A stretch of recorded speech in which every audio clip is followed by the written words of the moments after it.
Left and right hand placement is very important in order to make mastering the guitar easier for you.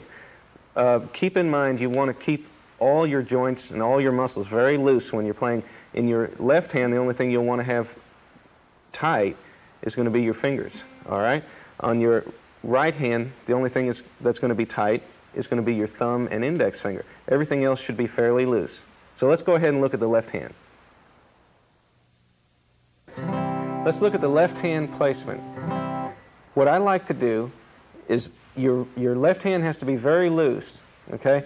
It doesn't take much pressure to hold these notes down, so it all depends on where you place your left hand fingers, okay? First off, when you put your fingers down on the notes, on the frets, you want to push them as close as possible to the fret without going over. That's going to make it the easiest place to push down. So hang your thumb off the back with the tip of your thumb. If you have an average sized thumb, the tip of your thumb will just peek over the top, okay? Now, it's just hanging there. There's not much pressure there. And if I were to hold some of these chords down without my thumb, I could probably still do it without that thumb pressure. There's not much pressure, okay? So keep your thumb between the wire of the second and third fret, okay? That's where you want to keep it. I like to keep the pressure of my thumb print, just the print itself, between the fifth and fourth string. All right, somewhere around there is comfortable for me. And that means that over the years I've gotten used to the fact that if my thumb is here, when I put my fingers down, they're going to go as close up to the fret as possible.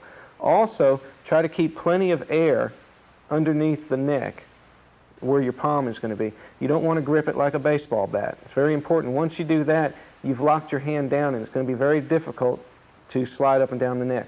You'll have too much surface area touching it. So drop your hand down, okay? And that way you can reach way around. That ought to take care of the left hand. Let's jump on over to the right hand. Okay, let's talk about your right arm placement now, okay? What you want to do first is make sure that your right arm is very loose. So you're just going to rest it on this high curve of the guitar, okay? So it's just going to rest there. You don't want to let your arm go to the front, because what happens there when you go to the front is you cut an artery off that is underneath, that runs underneath your arm, and you'll find that your hand will go to sleep very quickly, okay? So if you notice your fingers tingling, you'll look down and realize, look to the right, and you'll realize that your arm may be slipped to the front, okay? So try to avoid that. Let it just be right where your elbow meets the side of the guitar. That should be about right. You don't have to pull real hard back to you, okay?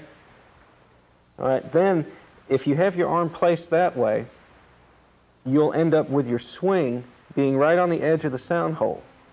Okay, if your arm is up in the front, then what happens is it pushes your pick way up near the fingerboard, and you don't want to be playing there, because as you strum through that, you'll be blocking off the sound that comes out of your sound hole, okay?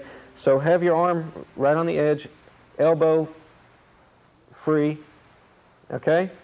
Now if you're used to playing like an electric guitar, a thin electric guitar, more than likely you've started playing with your arm up, okay? You've gotten used to holding your arm up, and the problem there is that you're going to start to hurt right back in here.